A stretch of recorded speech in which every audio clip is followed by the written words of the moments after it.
बिस्मिल्लाहिर्रहमानिर्रहीम। इय्याका नअबुदु व इय्याका नस्तईन। अल्लाह तेरी इबादत करते हैं और अल्लाह तेरे से मदद मांगते हैं, और किसी इंसान या किसी मुल्क के सामने हम सजदा नहीं करते। हम आजाद कौम हैं। हमारा कलमा हमें आजादी देता है, ला इलाहा इल्लल्लाह। मेरे अटक के नौजवानों और बुजुर्गों, और मैं आज खास तौर पे खराज तहसीन पेश करना चाहता हूं अपनी बहनों को, जो भरपूर तरीके से उन्होंने शिरकत की। ये जो मेरे पाकिस्तानियों, ये जो आप वक्त सामने आ रहा है, ये हमारी हकीकी आजादी की जंग है। और इसमें मैं सबसे पहले अपने दिलेर नौजवानों को कहता हूं कि आपकी सबसे बड़ी जिम्मेदारी है कि मेरे साथ इस अब जंग में शिरकत करेंगे। और उसके बाद मैं अपनी ख्वातीन को, अपनी बहनों को, सबको कहता हूं कि आपने शिरकत करनी है। जिस तरह तहरीक पाकिस्तान में हमारी ख्वातीन ने शाना बशाना हमारे मर्दों के साथ उस तहरीक में शिरकत की थी। मेरे पाकिस्तानियों, ये हमारे मुल्क पे एक फैसला कुन वक्त है। बहुत बड़ा फैसला होने जा रहा है कि क्या हम एक आजाद मुल्क बन के रहेंगे या ये अमरीकियों के गुलामों की गुलामी करेंगे। ये फैसला कुन वक्त है। मैंने फैसला किया है कि ये पॉलिटिक्स नहीं, ये जहाद है। मैंने ये फैसला किया कि मैं किसी सूरत, जब तक अल्लाह ने मुझे जिंदा रखा, मैं कभी इन चोरों को, डाकुओं को, गुलामों को कभी कबूल नहीं करूंगा। मेरे पाकिस्तानियों, मेरे अटक के गयूर शहरियों, और खास तौर पे मेरे दिलेर नौजवानों, अब सब तैयारी करो। और मैं सबसे पहले आपको यह बताना चाहता हूं कि क्यों हमने अपनी आजादी की जंग लड़नी है। देखिए, दो तरह की गुलामी होती है। नौजवानों, आप मेरी गौर से बात सुनना है, और खास तौर पर मेरी बहनों, क्योंकि आपने अपने बच्चों को इस चीज पर ये बात बतानी है। जिस तरह मेरी वालदा ने मुझे बताया जब मैं छोटा था, कि उन्होंने मुझे एहसास दिलवाया कि मुझे कहती, तुम्हें पता नहीं कि गुलामी क्या होती है। तुम खुशकिस्मत हो कि आजाद पाकिस्तान में पैदा हुए। हम एक गुलाम हिंदुस्तान में पैदा हुए थे।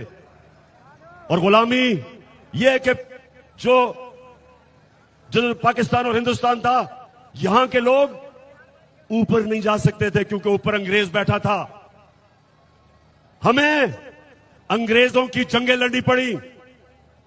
लाखों लोग हिंदुस्तान से पहली जंग अजीम में कुर्बान हुए, अंग्रेजों की जंगों में, और फिर दूसरी जंग अजीम में यहां से लाखों लोग जाके अंग्रेज की जंग में मरे।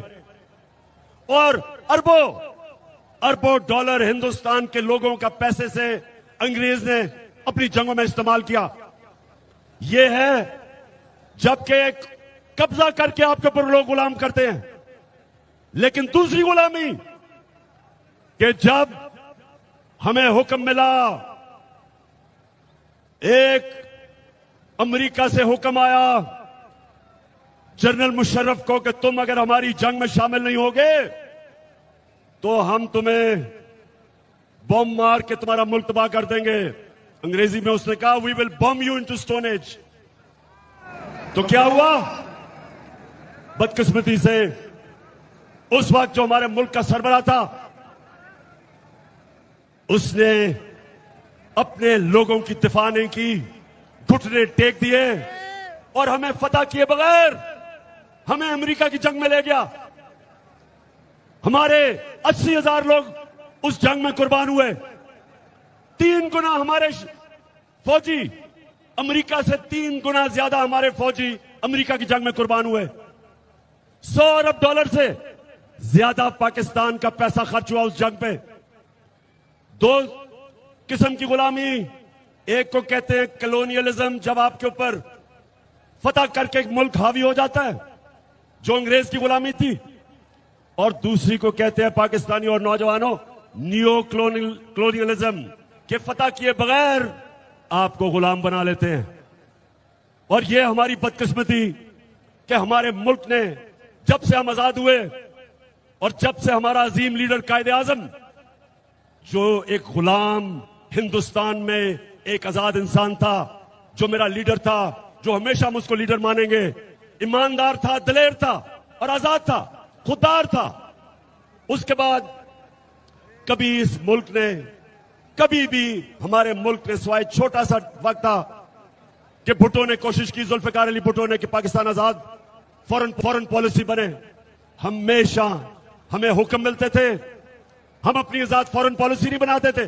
और आजाद फॉरेन पॉलिसी का मतलब कि वो फॉरेन पॉलिसी जो अपने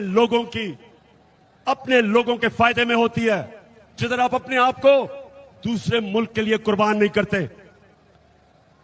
तो जब मुझे आपने इक्तदार में भेजा तो मैंने हमेशा आपसे वादा किया था कि ना मैं कभी किसी को सामने झुकूंगा और ना आपको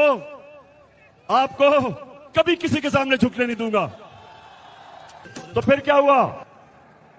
हमारे यहां जो इस मुल्क में करप्ट तरीन टोला, जो बाद में जिनको मैं 3 स्टूजेस कहता था, एक था इस मुल्क का, अब मैं क्या करूं, मुल्क की सबसे बड़ी बीमारी जरदारी, एक तो वो था, और 2 भाई जो 30 साल से इस मुल्क को लूट रहे हैं। एक बाहर बैठा हुआ, वो बाहर बैठ के पाकिस्तानी फौज को बुरा भला कहता है, और छोटा भाई जो भी बूट देखता है पॉलिश करने शुरू कर देता है। ये 2 भाई, और फिर तीसरा कौन है?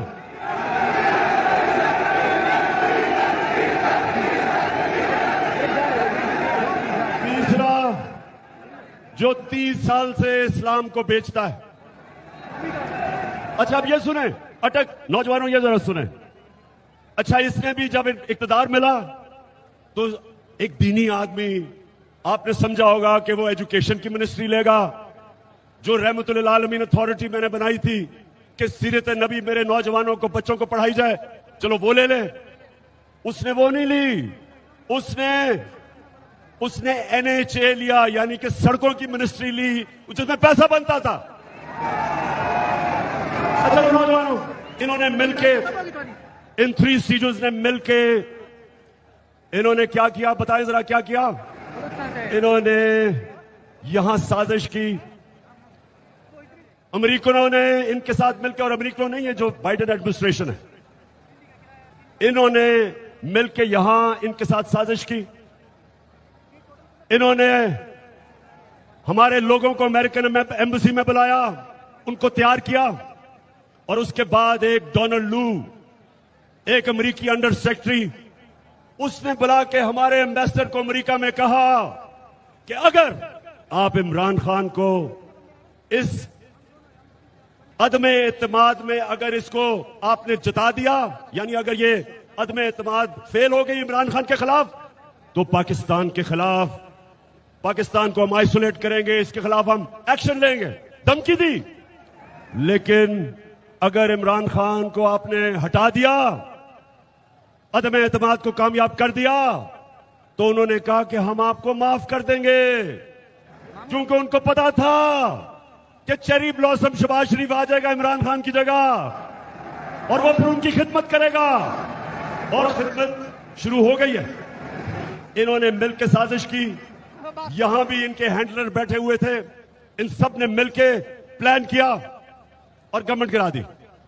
अब मैं ये आपसे पूछता हूं पाकिस्तानियों, आज मैं आपसे पूछता हूं कि वो कौन सा इतना बड़ा मसला था जो सबने मिलकर गवर्नमेंट गिराई?